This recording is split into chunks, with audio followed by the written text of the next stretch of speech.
In 2013, Bostin went whistleblower.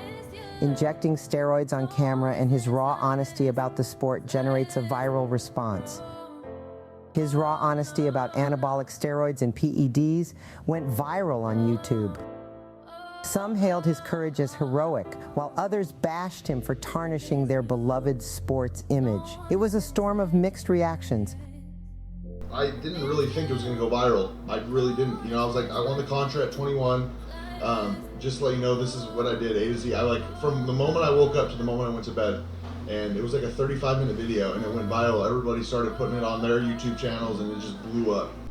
People were talking about steroids, you know, when social media was launched and Facebook came about and then Instagram, but they weren't really talking about how they personally were using them.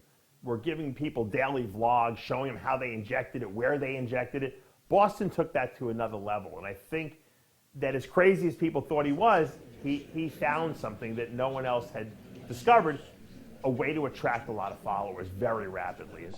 So Bostin is from the, you know, I call the social media era.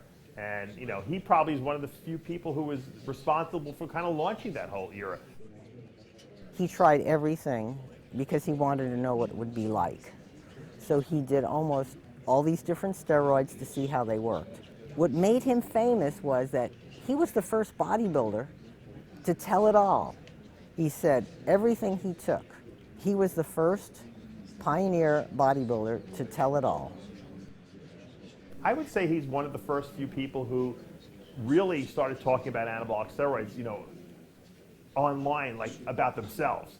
I was in that genre of giving information, but I wasn't like, you know, like, hey, I'm going to show you how I inject my testosterone today. You know, I didn't go to that extreme. I think he took it to the next extreme, and people loved it.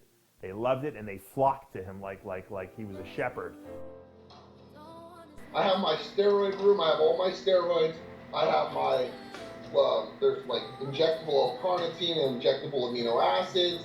I got my adenosine monophosphate, all this shit, right? I go in my room, I say, hey, I'm gonna take 200 mg of TNE, testo ester, which is basically test suspension, but in oil, right?